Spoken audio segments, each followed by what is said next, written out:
My question would be, Gunnar, which one do you think is going to have the biggest impact out of all these? Pig pull. I think that the bad mana potential of this item is off the charts. I And absolutely when it agree. comes to Dota, there's I mean, what else do you need? If you tilt the enemy, you don't need to win skill wise. You already won the game. So Do you objectively agree that this is a huge buff to OG going into TI? oh yeah, for sure. Banana slam jam. This is going to be a summary of 7.30, guys. We did do a whole patch note review if you want to check it out on either my Twitch channel or Gunnar's Twitch channel, who has joined me for this, twitch.tv/GunnarDota2. And quick summary of the most important changes we thought in each general category, and then things that we want to try in the upcoming patch, and also the heroes that we thought are absolutely dead compared to last patch. So, Gunnar, we have all the takes in the world. You can mess this up as many times as you want. Oh boy. But we'll take turns Very going excited. first. Out of all these general updates, which one hits you? Probably captain's mode. I'll have to play it, but I think first pick just got really nerfed. First pick only has 2 strong picks, and second pick has like 3 to 4, honestly. Okay. And I'm going to say that the cooldown reduction, no longer stacking, is drastically going to change the way that a lot of heroes in the mid lane scale. And if you combine that with the water rune healing down 40 HP, I think we're just going to see a very different shift in which mid laners are popular due to the scaling and the early game that they get through. So we'll probably see more HP-based heroes that have mana issues rather than HP issues. And number one that comes to mind is potentially Lina for that example. Item update. Out of all the items, Gunnar, what's the game changer? Helm of the Overlord. It's actually a real item now. It's not a meme. It used to be a meme, but now it's actually good. It's like it might create the whole meta depending on how good it is, how good the heroes that buy it are. Like this could be the meta defining item, like Mech and Vlad's once were. So Yeah, so I agree with you because a lot of heroes that built Helm Dom didn't really know what to do with it, and then Vlad's was like too bad for carries to buy, and it wasn't expensive enough for utility heroes to buy. So now you can extend the Helm of the Overlord into something that's relevant more so than just a meme of 2 creeps, but then also it gives you a place for Vlad's potentially in the early game. I would say my biggest change for items is Eon Disc, and they gave it a reverse BKB effect where every time it gets procced, the cooldown goes up by 20 seconds to a total of a max of 165. So this just makes it so that the item, you have to pick and choose when to buy it. It does scale worse and worse. And having the cooldown go up so much, it just allows it to be punished. And previously, the cooldown was low enough that it could be used to like split push. And you would just get caught once and then have a get out of jail free card on any hero with survivability like Ember or Puck as like number one examples. So big fan of the Eon Disc. Okay. Oh, I also want to give a highlight to Silver Edge because it got changed to be guaranteed crit on the Invis attack and then just raw crit with the Crystallis. And we think me and Gunnar both agreed it's going to be pretty insane on high base damage heroes, mostly strength heroes such as Tiny, Kunkka, and any other came to mind for you? Sven. Sven. Yes, big item to keep an eye out for. Neutral items, man. Out of all the ones that are removed, which one's going to make you maybe lose a few minutes of sleep? I mean, I'll get a few more minutes of sleep that Illusionist capes out. Okay. So are you just happy all of them are removed? Yeah, I don't feel bad. None of them were like, if Flicker is moved, I would have felt a little bad. Because you like the item, you just think it was I like it. not Yeah. working I thought it correctly? was really fun to use. Like, I would want it whether it was going to be good or not just because it was fun to use. Okay. I agree that all the items that are here were either kind of boring, like Minotaur Horn, or really obnoxious, like Illusion Escape, or just kind of like did their job but weren't exactly exciting like these first 3. And Ballista would definitely decide the games in certain matchups. So good changes there. So they added a bunch of different neutral items. You know, we can look through them here in the video for anybody, and I'll scroll through real quick. You can always stop the video and check them out. My question would be, Gunnar, which one do you think is going to have the biggest impact out of all these? Pig pull. I think that the bad mana potential of this item is off the charts. I And absolutely agree. when it comes to Dota, I mean, what else do you need? If you tilt the enemy, you don't need to win skill wise. You already won the game. So Do you objectively agree that this is a huge buff to OG going into TI? oh yeah, for sure. Especially like they're gonna be sprays, there's gonna be voice lines, and then a pig just running at you. How do you Yeah. beat that? I mean, the humiliation factor of their tipping strategies and overall voice lining in all chat is, if you compound this on top of that, it's going to be unstoppable. Wanted to give a shout out to the alliteration on these first 3 items: the pig pole, the tumbler's toy, and the brigand's blade. Don't get mad at me for the pronunciation, people. My item that I think will be the most game breaking is Blast Rig. Is an item that when you get attacked, it's tier 3, passive on a 20-second cooldown.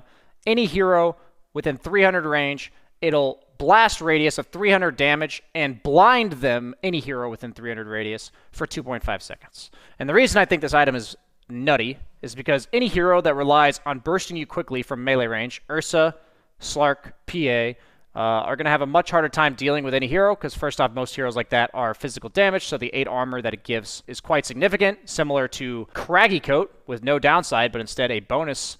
And I think it's a game-changing item that affects certain heroes way more than it affects others, which makes it situationally broken, which I think is not necessarily a good thing for neutral items. Out of all the neutral items that were already in the game that got a bit of a rework, which one are you the happiest about, or did you like the most? I think spider legs is a nice change. Now that it's not boots, so it's more balanced if you get it versus not getting it, and it's more kind of like a counter to an item, right? Like you need to either go over cliffs like your Tusk, Earthshaker, Nature's Prophet, like these kind of heroes. You just need to be able to move around rather than like stats on an item. So I like it's way more balanced that it's not a boot anymore. Okay. My favorite rework was actually the Possessed Mask. I thought it was the most clever, and I would have never thought of it myself. So they took the 7% flat lifesteal to a flat 7 HP per attack. So this makes it a pretty solid item when you get it. It's pretty much the same item, but it scales much worse. And once you're over 100 damage on any right clicker, it's strictly worse, which I think is really cool in a way to make a tier 1 item that was sometimes kept on carries all the way until like 25 minutes plus into the game. Just as good as when you get it, but you want to get rid of it almost always for a tier 2 item. Okay, out of all the heroes in the game, there's so many changes. You can look through all of them. I want you to give me your like 3 either biggest winners / heroes you want to try, and then like the 3 biggest losers of the patch. I mean, there's Tinker, right? I think Tinker's the best hero right now. Okay, I gotta scroll down for the video content here. I think everything about this hero is broken. I don't see a way that this hero is not broken unless I am severely overestimating his ability to get like Blink Dagger early game. But I just think once you're level 6, it's kind of GG. He's basically the same Tinker, but with 2,000 free gold and an extra slot, which if you're doing that, is just more broken. Your split push is worse, but your fighting's better. Okay, that's number 1. You guys can Number 2. read all this shit if you want, because you know it would literally take a 40-minute YouTube video to read it off. What's your second one? Probably Quap. The laning of this hero is gonna be really strong. Everything, it looks like you'll just get really tanky really fast, like in mid game fights, especially once you hit level 20 with the AOE. Shadow Strike. Gleipnir got buffed, Atos got buffed, so I think right clicking on this hero might be just really powerful. Can sustain like side lanes versus heroes, can go mid. Probably just gonna be an open hero that people pick. Maybe even 5. Never know. Yeah, Okay, who's your maybe. third? I think Ember got a lot better. Okay. Probably Ember. His laning was his worst. Now it's better. I don't know if it's gonna make a big impact, but I think he'll actually be pickable somewhat normally. So despite the bottle changes to giving less health and mana overall, and then the water runes, usually Ember has health issues in the lane. You think the Flame Guard will be enough? Yeah, I think this level 1 Flame Guard is gonna change the hero a lot. I will say number 1, 100%, will be Bounty Hunter. A hero that I think is going to be absolutely he's just going to be a monstrosity in the laning phase. So the issue this hero had was that levels 1 through 5, he didn't have like a clear way to secure creeps, and his quality of life was just overall terrible. And so what they gave him was basically like a Night Stalker Void, where you can use a 50 mana Shuriken as opposed to 120 mana to do 80 damage to secure a creep. And any way to secure range on any hero ever is super impactful on their ability to lane. His base stats are pretty solid: high move speed, high armor, and it's a significantly lower cooldown on Shuriken Toss, which synergizes much better with his with this idea that he's going to be using it for securing CS. And then if you get Track Up, which is going to allow your Shuriken Toss to bounce, and combine that with his Ag Scepter, it's going to be 800 mana instead of 135 to spam that Shuriken Toss. The cast range is 125 further before the Scepter, and now you can toggle the Janata, so you can be allowed to secure creeps and then hit the enemy hero. So I think his early game is going to be absolutely bonkers. Combine that with the Acceptor rush. I'm going to try it as an offlaner, might even be a carry. I think all of this makes him like a million times better as a core, and it's going to get nerfed super soon. So that's what I'm calling. With the Shard also giving him the tankiness during invis at 20 minutes, I think he just scales absolutely absurdly. A hero I want to try, because if you are an avid BSJ viewer, you will know that I have hated Clinks since the beginning of time, and my reasoning has always been that the way to climb MMR and to have impact on the map in Dota is to clear waves rapidly, and Clinks has never been able to do that. And they have finally given him the ability to clear waves with replacing his Strafe, which gave him all the attack speed and evasion, with something similar to Drow's multi-shot. At the end of the day, it applies modifiers and gives him 60% attack damage of all damage, not just base. So I want to try out some builds with him, but I think he'll need some innate attack speed since he doesn't have any. He'll need like a Yasha-based item or something like an Orchid. And overall, I just want to see what happens if you can play with the rest of Clinks and be able to actually clear waves and have an option to farm. And last but not least, I do believe Slark. I've been talking about how bad he was all last patch. I want to give him a shot. What he lacked in lane was the ability to ever effectively trade unless he right-clicked, which just wasn't very reliable. And now that Dark Pact does significantly less damage to himself, he can probably spam that in combination with Echo Saber, potentially even something like a Soul Ring in the early game. And then you give him the level 10 talent, which is now the -1 second Dark Pact cooldown, and the level 15 talent, which is 80 Dark Pact damage. This hero who could previously never keep up with other heroes when it came to farm, and also had a bit lackluster of a laning stage early game. I think this might just patch up a lot of his weaknesses, and I'm super excited to try him out with Echo Saber, leading into typical Slark items like the Ags, SNY, Scotty, etc. So always love a Slark patch. Shout out to Sniper, whose take aim now gives 100% headshot chance. Just want to say that the Tuba strat for Jenkins, much more reliable for the hook setup with the sniper headshot into the hook, and Jenkins might actually be able to land a hook once in his life. This is a disclaimer for all of you out there, in case you didn't read the patch notes closely. You have complained to me nonstop about your quote-unquote support Maranas who leave lane to go arrow some creeps instead of doing anything to help you. And if you are ever concerned about Pudge supports being any more useless than they already were, I assure you it is something you will be dealing with already right when this patch hits and you start your first game. Because now, Hook instantly kills non-ancient creeps, and if you're worried about that Pudge even missing hooks, they're not even going to be throwing them at any enemy heroes anymore, and good luck with that. Okay, so 3 biggest losers of the patch, Gunnar. This Puck hero, you've lost a lot. You lose, well, all right, 1 base damage obviously makes a hero terrible, just off the bat. Huge. But I think 0.5 seconds on every level of phase shift matters a lot. There's a lot of times where you would live spamming your phase shift. And this 0.5 seconds is going to kill you. I think there will be multiple times where people just die because of this cooldown. Especially with cooldown reduction not stacking from like Octarine, Arcane Blink, Spell Prism, Arcane Rune, all this stuff. You won't have as low cooldowns. And I think the no stun on Dreamclaw matters to be able to cancel. Like, you used to be able to cancel long duration spells, all these cast point stuff.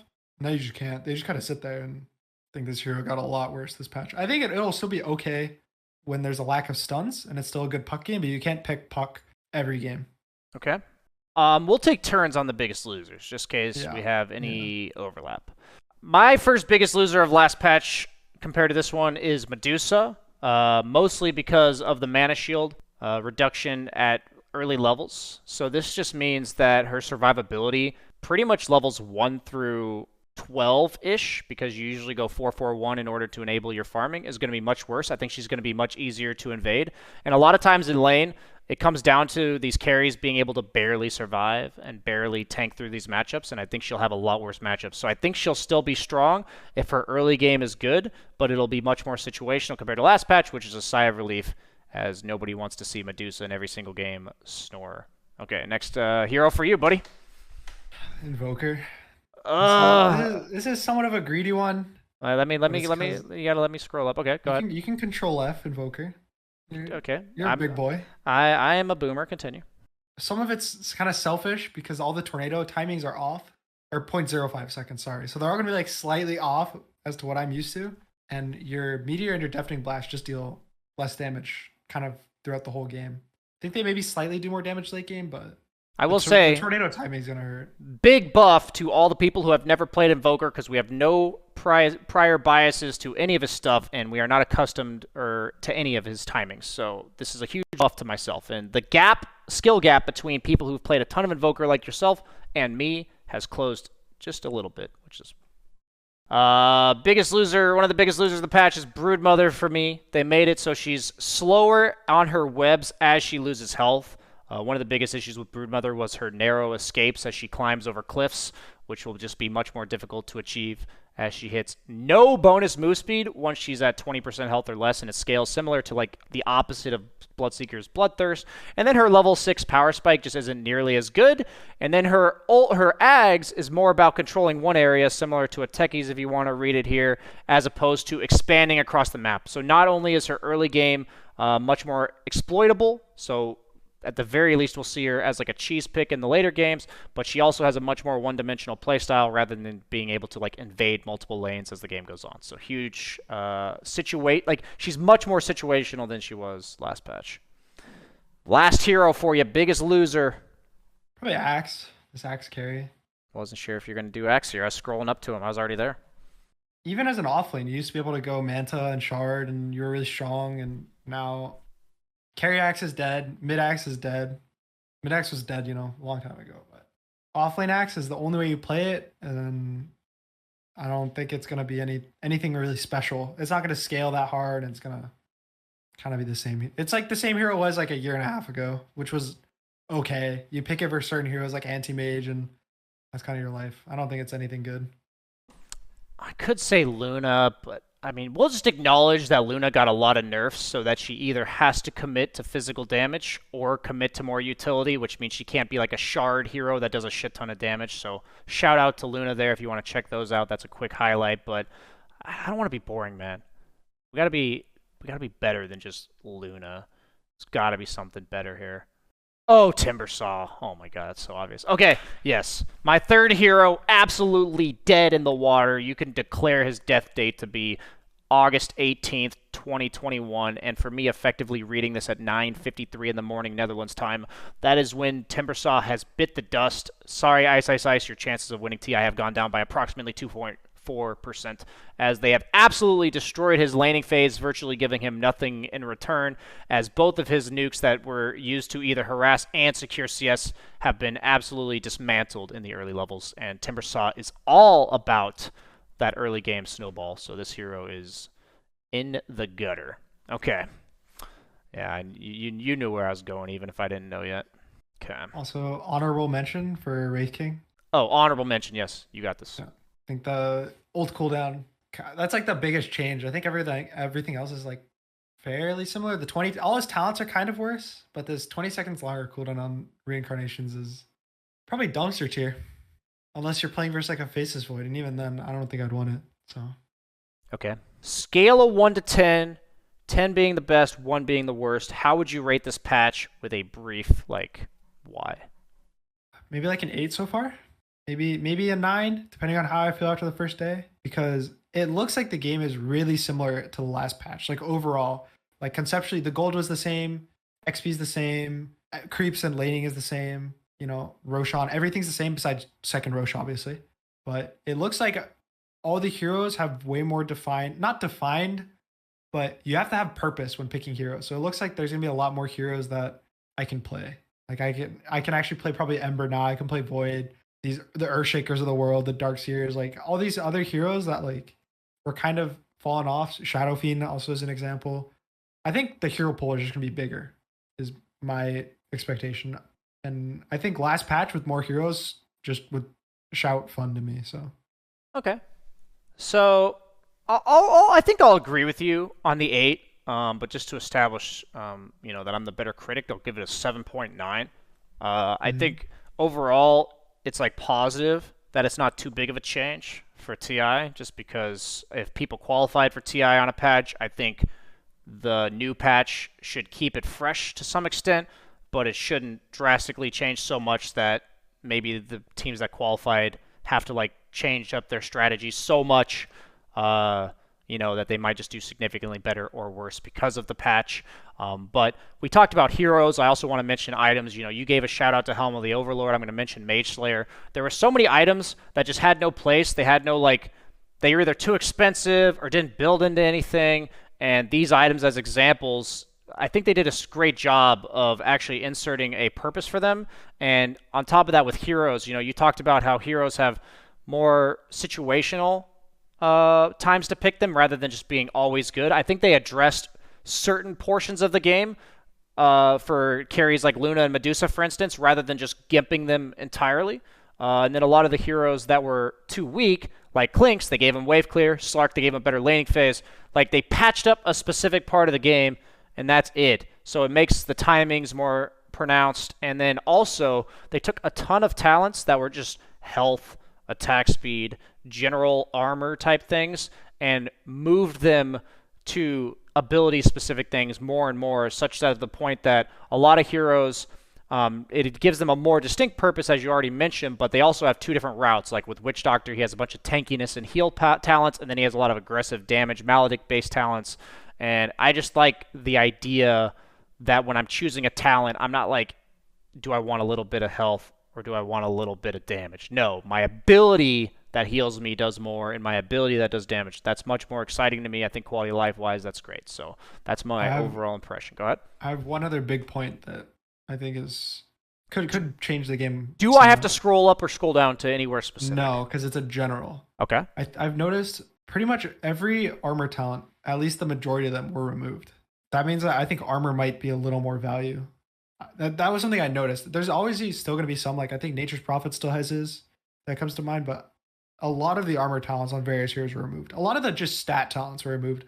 Like damage, movement speed, and armor were just kind of removed and replaced with more ability-centric talents. So heroes are now more designed in a certain way rather than just kind of being bodies of stats.